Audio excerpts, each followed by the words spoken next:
Outside, the rain hit the windows in relentless sheets, the wind howling through the trees on the edge of a sleepy suburban cul-de-sac. Inside, the White family's living room was warm, cozy, and lit by the flicker of a gas fireplace. The blinds were shut against the storm, and the soft clack of chess pieces punctuated the silence. Tom White, a greying man with unruly eyebrows and a stubborn streak, leaned forward to make a questionable move. His son Matt, sharp-eyed and quick-witted in his late 20s, immediately spotted the blunder. "Listen to that wind," Tom said, hoping the distraction would buy him time to correct his mistake. "I'm listening," Matt muttered, already reaching for his rook. "Check." Tom hovered over the board. "I doubt he'll come out in this weather, mate," Matt replied, sitting back with a grin. Tom scowled and gestured around the room. "This is what we get for living out here, out in the middle of nowhere. Roads flooded, paths a swamp. No one maintains it because there are only 3 homes on the whole damn street." "Chill, hun," Sandra White said from her spot on the couch, knitting in her lap. "You might win the next one." Tom shot her a look, then caught the smirk shared between her and Matt. He grunted and hid his own reluctant smile behind a sip of tea. A sharp, metallic clang from outside made them all turn. The front gate. "That'll be him," Matt said. Tom stood and headed to the door. Moments later, the muffled sound of boots squelching through water and thudding on the steps echoed. He opened it to reveal a large man with a ruddy face, soaked coat, and weather-beaten eyes. "Sergeant Major Morris," Tom called into the house. The big man stepped inside, shook off the rain, and exchanged warm greetings with Sandra and Matt before sinking gratefully into the armchair near the fire. Tom passed around glasses of whiskey, set a copper kettle on the stove, and let the warm room do the rest. It didn't take long before Morris was in full storytelling mode. Tales of deployments, strange illnesses, exotic places, and bizarre encounters in dusty corners of the world. His stories painted vivid images of India, sacred monkeys, feverish nights, temples older than cities. When he left, he was barely older than Matt here, Tom said proudly. "Now look at him." "Looks like he did all right," Sandra offered with a polite smile. "I've always wanted to see India," Tom mused, "just to experience it." "Better you stay here," Morris muttered, downing the last of his drink. Tom narrowed his eyes. "Wait, weren't you telling me once about some monkey's paw, some weird artifact?" Morris tensed slightly. "Just an old superstition, best forgotten." "Monkey's paw?" Sandra asked, intrigued. Morris shifted in his seat. "It's just a trinket.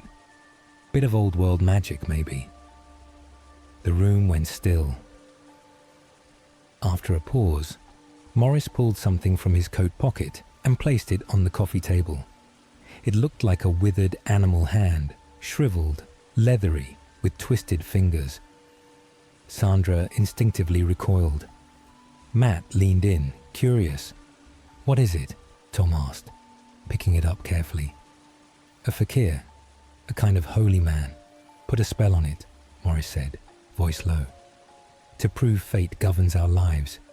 He cursed it so that 3 different people could each be granted 3 wishes.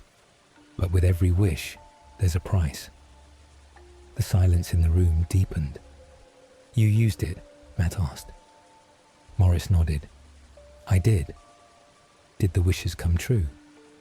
"They did," Morris replied, his voice quiet and grave. "And the others? The first owner? I don't know what his first 2 wishes were, but the last was for death. That's how I ended up with it." No one laughed this time. "If you've used your 3, Tom said eventually, why keep it?" "Habit or fear," Morris muttered. "Maybe both." "If you could use it again, would you?" Tom pressed. I don't think I would. Suddenly Morris reached forward, grabbed the paw, and tossed it into the flames. Tom yelped and fished it out with the poker. Let it burn, Morris said firmly. If you don't want it, let me have it, Tom said, brushing ashes off. I'm warning you, Morris said, standing. Don't blame me for what happens. Throw it out. Tonight. Tom just looked at it, turning it over in his hand. How does it work? He asked. Hold it in your right hand and say your wish out loud, Morris said. But don't say I didn't warn you. Sandra chuckled nervously. Wish I had 4 hands so I could finish this scarf. They all laughed, though Morris's face remained serious. Wish for something sensible, he said before finishing his drink. Soon after, he left for the station. Did you actually pay him for it? Sandra asked once he'd gone. Barely. He didn't want anything. Kept pushing me to throw it out. We're going to be millionaires, Matt announced, mock triumphant. Dad, wish to be a king. I don't know what to wish for, Tom said, half smiling. We're comfortable. Well, we still owe on the house, Matt said, patting him on the back. Wish for £1 million. That had sorted. Tom chuckled, held up the paw, and glanced at Sandra. Matt, ever the dramatist, struck a few ominous notes on the piano. I wish for £1 million, Tom said clearly. There was a sharp sound, like a creak, a twitch, and Tom yelped, dropping the paw. It moved, he said, staring at it. Swear to God, it twisted like a snake. No money yet, Matt said, inspecting it. Delayed shipping. Sandra rolled her eyes, but gave Tom a worried look. They sat back around the fire. Eventually, the room grew quiet again. Tom dozed, his thoughts flickering with the firelight. He saw faces. One in particular, dark, strange, with simian features, stared back at him from the flames. With a nervous laugh, he reached for his glass, and instead grabbed the monkey's paw. With a shudder, he wiped his hand and went up to bed. The next morning, sunlight poured through the kitchen windows, cutting through the gloom of the previous night. The air smelled of coffee and toasted bread. It all felt normal. The monkey's paw sat carelessly on the sideboard next to an unopened bag of recycling. Well, that was a waste of perfectly good whiskey, Sandra said, sipping her coffee. I still can't believe we listened to all that mystical mumbo-jumbo. I'm just saying, Matt replied between bites of cereal. If £1 million falls out of the sky today, I'm taking early retirement. Tom chuckled, but his expression was distracted. He said the results come about so naturally, you could chalk it up to coincidence. That's a pretty convenient explanation, Sandra said, topping off her tea. If I see £1, I'll eat my scarf. Don't go spending it without me, Matt added, standing to grab his coat. You'll turn into greedy tycoons and disown me by lunch. Sandra laughed, followed him to the door, and watched him head down the lane toward the bus stop. She lingered a moment, then came back inside and gave Tom a look. You didn't actually feel it move, did you? He hesitated. It did move, twisted right in my hand. Sandra shook her head with a faint smile. Well, if you say so. Just don't wish for anything else without running it by me first, okay? Tom didn't answer. He stared at the paw, now dull in the morning light, and said nothing. By lunchtime, the house was quiet again. The wind had eased, and rain drizzled half-heartedly on the windows. Tom poured himself a beer and sat down as Sandra brought over plates of leftovers. They were halfway through their meal when Tom suddenly went stiff. What's wrong? Sandra asked. Tom's eyes were fixed on the window. A man in a black coat and dress shoes stood at their gate, hesitating. He looked official, clean cut, maybe in his 40s. His hand hovered over the latch, then dropped. He paced a few steps down the sidewalk, turned, came back. "Is that someone from work?" Sandra asked, standing up. Tom didn't answer. The man finally opened the gate and walked up the path. Sandra instinctively tugged her blouse straight and hid her apron under a cushion. She answered the door. "Good afternoon," the man said. "I'm here from Moore and Meggins. May I come in?" Tom and Sandra exchanged a look, then nodded and ushered him into the lounge. The man sat gingerly, his coat still damp at the shoulders. "I'm very sorry," he began. "There's been an accident." Sandra's hands clenched. "Is Matt all right?" she asked quickly.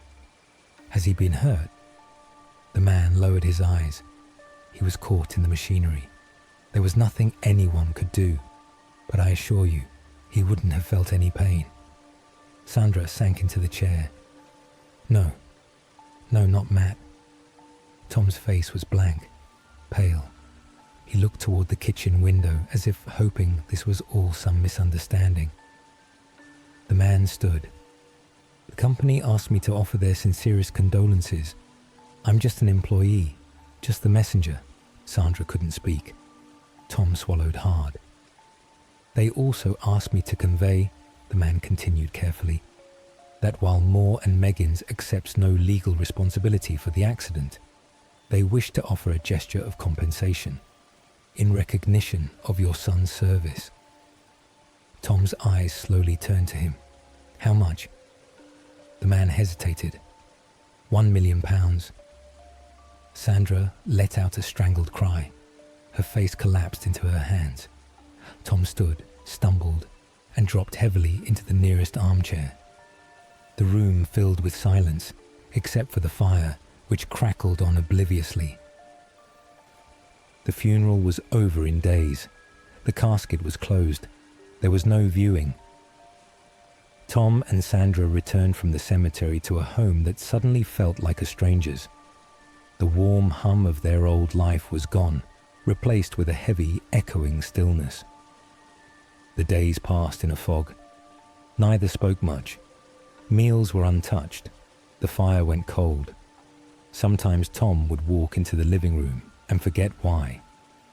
Sandra barely left their bedroom. The monkey's paw remained where it had last been placed, on the mantel, untouched, but not forgotten. A week later, just after midnight, Tom woke to an empty bed. The house was silent except for the wind outside. He squinted into the dim light and saw Sandra sitting by the window, wrapped in her robe, motionless. "Come back to bed," he whispered. "It's warmer in here than it is where he is," she said softly, not turning. Tom lay back, staring at the ceiling. He drifted in and out until... "The paw," Sandra said suddenly, sharply. "Where is it?" He bolted upright. "What?" "The monkey's paw," she said, rising to her feet. "Where is it?" "In the lounge," he said, confused and alarmed. "Why?" "We've only used one wish," she said, eyes wide. "One wish? We still have 2 left."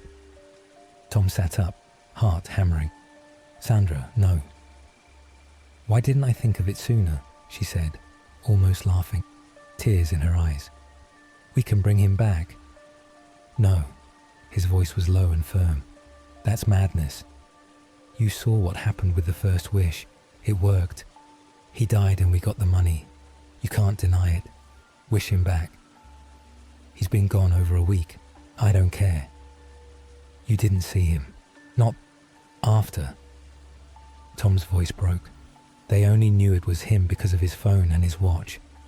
I don't care what he looks like," Sandra snapped. "He's my son." She grabbed his arm. "Go get it, please." He stood, trembling. Downstairs, he passed through the hallway in total darkness, barely breathing. He felt for the mantel and found the paw, stiff, cold, too light. He paused. The silence around him buzzed with dread. What if? He forced the thought away and carried the talisman back upstairs. Sandra stood waiting. Wish, she said. Tom hesitated. His hand shook. The room seemed to constrict around him. I wish my son alive again, he said. The paw dropped to the floor with a lifeless thud. Nothing happened. They waited. Tom sat down, head in his hands. Sandra didn't move. She stared out the window, scanning the street. The house ticked with every creak, every shift of wood.